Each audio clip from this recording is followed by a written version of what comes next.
Welcome to Hood Champion Boxing and Sports. In boxing, you find a way to win or you find a way to lose. Good morning. How you doing? If you're new to the channel, please like, subscribe, consider donating. Let's jump into it. Edgar Berlanga. Something going on out there, people. Let me show you something. You see this image? Your boy Edgar Berlanga, he posted news coming in an hour.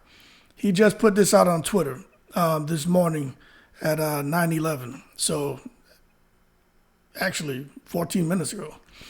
And I just happened to be making a video about him and went out to Twitter to see if I could find anything, any recent updates on his intentions, because I truly believe he's going to sign with Eddie Hearn. And then lo and behold, there's this image of him out there on Twitter where he's signing a contract. So I'm going to tell you, I think he's signing with Eddie Hearn. I honestly do. And the reason I believe he's going to sign with Eddie Hearn is, it's a couple things, right? But the number one thing is this, right? And I understand he's still young. I understand what he did in those first 15 or 16 fights, getting those knockouts. I understand that. But there's a couple of things that I think Edgar Berlanga is looking at, right? One, he's seeing that Canelo fight. Okay, we know there's some big money there for him and Canelo. Okay? Two, he really sees himself as a superstar. And like I talked about in the other video, he's supposed to feel that way. But yeah, he goes to Puerto Rico. Every Puerto Rican who's, follows boxing, they see him up and down the street, they're going to champion him on. I'm going to tell y'all this, right? When it comes to Caribbean people, not just Puerto Ricans, like my family from the Caribbean too, you know what I'm saying? They are very colorful people. Well, I'll just go ahead and tell you, my family, they're from Trinidad and Tobago, right? Very colorful people, but at the same time, if they're accustomed to seeing you doing something great, but if all of a sudden you're not looking so great, oh my God, the way they support you and praise you and be on the street beating irons and making noise and singing and dancing in the street, the same way they will sit there and say how and talk horribly about you. You know what I'm saying? But what I'm getting at is this. Just because Berlanga walks up one or two little streets there in Puerto Rico, I don't think that makes him a superstar. But I do believe the island wants to get behind all of their Puerto Rican fighters. But I just don't think he's a superstar in the sense to where anywhere he goes in the United States, people know who he is. Anywhere he goes on an international scale, people know who he is and care about him. You know what I'm saying?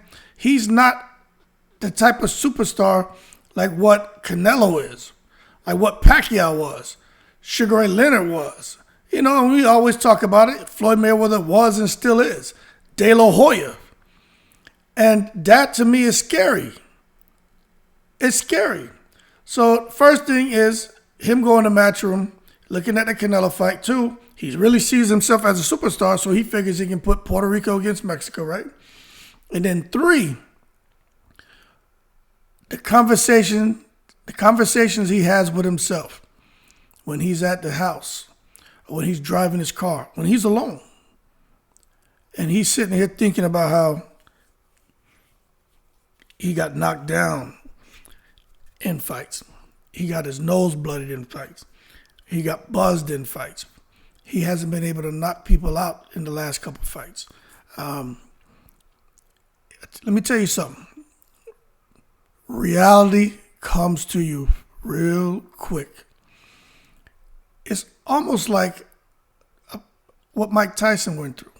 You seen he was just able to just obliterate people.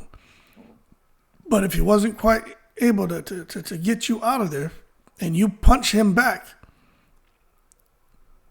things become interesting. And I truly believe with Edgar Berlanga, who I think he's an amazing young talent. I just agree with what Top Rank said.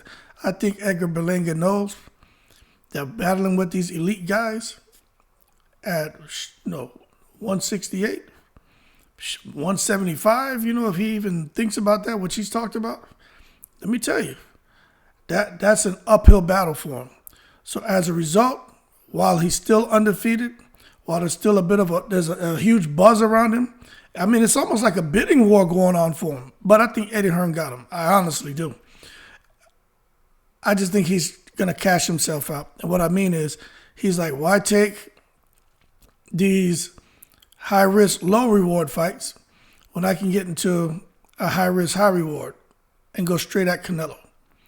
And I really think that's what he's looking at. But this is the problem. You got to listen to Eddie Hearn's not. Let me tell y'all something, man. As much as Eddie Hearn can annoy you with the social media interviews and, especially that I still haven't, forgiven him about that Conor Ben crap he tried to pull. Like, it's going to be a while, But Eddie Hearn is a very smart man. He's not stupid. He understands, okay, I can get something here at a reduced price. Basically, you're wholesaling this man to me.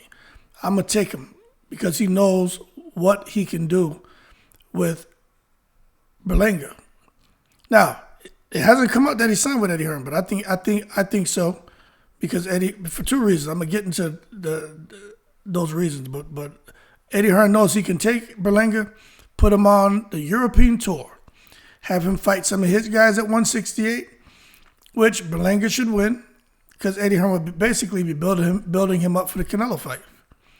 Let me tell you, I did a video the other day about, rivalries and race and blacks and Mexicans and, the De La Hoya Mayweather thing and then the potential Crawford Rocha thing. But one thing I think we all agreed on is when it comes to Mexico and Puerto Rico, that's a huge rivalry, one of the biggest rivalries, and probably the type of rivalry that gets everyone involved. You don't even have to be Puerto Rican or Mexican. You're like, I want to see them go at it. So Eddie Hearn's going to try to build him up. But Eddie Hearn, what Eddie Hearn's going to do with him is the same thing that Bob Arum was trying to do.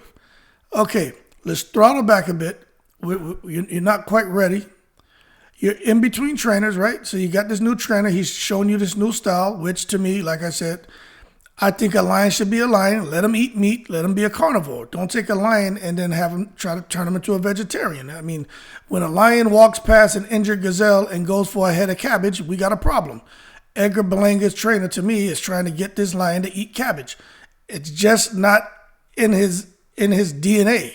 The man wants blood. He wants meat. And I think that's also hurt Edgar Berlanga. So I think Eddie Hearn's going to get him out there, going to work with him, talk with the trainer, talk with the team, and say this is kind of the way ahead for him and try to get him back to being a carnivore, being a lion, and being what Eddie Hearn needs in order to really build a fight between Berlanga and Canelo. Because look, right now, let me tell you something. If there's one person out here who will go on record and say, right now, at this time, that Berlanga beats Canelo, I'll disband my channel. I'll delete my whole channel right now. I'll make no money off of this damn thing anyway. I just do it because it's therapeutic for me and I enjoy it. But I'll delete this channel. I'll go join the circus, start juggling tangerines. Berlanga is not ready for Canelo. So Eddie Hearn's going to do the same thing Bob Arum was trying to do and build him up, make sure he's ready, and then look to put him in there with a big fight and potentially Canelo. Now, the other thing now, when it comes to Berlanga and why I think he signed with Eddie Hearn, right? Because Eddie Hearn came to him in an interview and said, look, it's no secret I want to sign you. And he praised him, of course. Everyone's praising Berlanga. But Berlanga, when he was talking, he was saying how he likes the way Eddie Hearn does business. He's one of the best promoters. He said he didn't say anything positive about anyone else. He didn't say anything negative either, but he really zoned in onto Eddie Hearn. And I was like, you know what? He's almost telling on himself. Because when you think about it, right? If Berlanga goes over to PBC with Al Heyman, I mean, what are they? They're having all kind of issues over there with money and fighters coming out and not being happy. fighters not being as active as they need to be. I mean, come on. But that's just not where Berlanga needs to go, because he's going to go out there, man, and he's just basically going to jump right into a bottleneck. Because for him, the way he feels as being a superstar, he's not going to want to go there and be like, okay, get to the back of the line. He got to battle with damn Earl Spence. He got to battle with the Charlos. He got to battle with a bunch of, superstars over there at PBC. I mean, it just doesn't work like that. I personally think he should stay with Top Rank, but if he's going to go anywhere else, not De La Hoya, what the hell is De La Hoya going to do? De La Hoya is over there, man, barely hanging on at the zone. So the only optimal choice is for him to sign with Eddie Hearn. So we'll see what direction he goes. But let me tell you something. This picture right here, I have no doubt that that's the picture of him signing a contract with Matchroom. And I'm going to tell you this right here. We can say what we want about Eddie Hearn. Eddie Hearn's fighters get paid. They get paid. I've never heard anyone talk about the issues with money. Very, very seldomly maybe you hear somebody who felt like they weren't getting the fights they needed. I'll tell you this. Eddie Hearn gets all his fighters fights. But you got to win. And that's his thing. You can take a loss, 1 or 2, maybe 3 losses, but then after that, you get sidelined. Like, in order for Eddie Hearn to really get behind and push you and pay you and keep you active, you got to win. You saw what happened like with Chisora, taking some losses. Eddie Hearn kind of throttled back, like he's not looking to pay him anything anymore. And Chisora's like, you can see in the press conferences that they had, Chisora's like, pay me in money. And Eddie Hearn, he kind of held his ground. They're kind of smiling and, a little bit of, soft laughter, but Eddie Hearn serious as a heart attack. Dillian White wanting to get paid. Eddie Hearn kind of like, he can go elsewhere, you know what I mean? Like, you can take a loss, you can take 2 losses, but once you get like after 2 losses, Eddie Hearn has to sit there and move forward. He's running a business. But I think the best fit for a lot of these fighters, man, is to just go on over there to Matchroom and go over to the UK. And it is what it is. So I think Berlanga is gonna cash himself out. He'll get a couple fights over there against some names who we probably don't know. But then what you're gonna see happening with Berlanga, I just think he's going to. I want this man to win. I do. I like Berlanga. I want to make sure I say that. Young man, we don't break champions down. We build them. I want to see him win. But man, he can sit there and, when you get in a fight and you bite somebody, and that's a problem, man. You're there fighting a guy an old guy who you should get out the ring, and you can't get him out the ring, and you're saying, oh, he's fighting dirty, he's doing things, but I'm not going to make any excuses. Look, you should have got him out of there. You're the young lion. You here playing around, tickling contests with these old, what's this? These old scars. You the Lion King. Get Scar up out of there, man. But we will see when the announcement's going to come out. But I definitely feel Berlanga is going over to the Matchroom, and I think he should. Hell, we know Triple G's at 160. Berlanga may get a couple good fights over there, and I think he's going to make more money than what he was making over there on Top Rank. It's just all a win-win for him.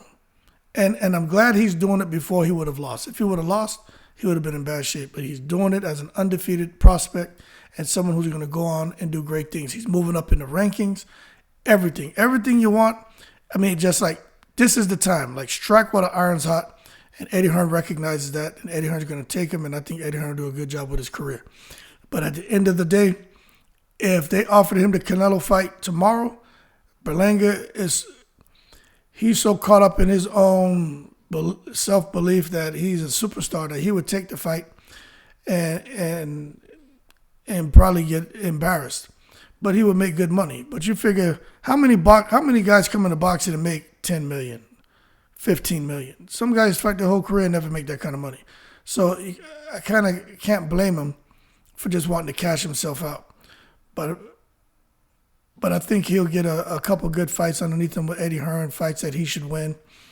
And then he'll go in there, and then that may be, if he gets knocked out by Canelo, remember, Canelo's getting old too. So, but if he gets knocked out by Canelo, that may be the last we see of Berlanga, man. because this stuff bothers him. People say negative things about him. It bothers him. He's on social media and, letting the stuff get to him. You could tell he's a guy who really cares and he wants people to think highly of him, and he likes being praised. And when he's not getting that, it bothers him. And that would be my biggest concern about Berlanga, is his mental health going forward. If, he just can't get people to rally behind him the way he wants, if he still looks, lackluster in his performances, I will start to worry about his self-doubt, which I already think is happening, but his overall mental health. But hopefully it doesn't get to that point, but I know that he's a guy that cares about what people think. That being said, more to come on Berlanga, his next fight, who he's signing with, but I'm like 95% sure he's signing with Matchroom. But we should get that announcement here within the next 30 minutes to an hour. That being said, y'all keep cool. Shout out to the veterans, all 7 continents. I'm in the breeze.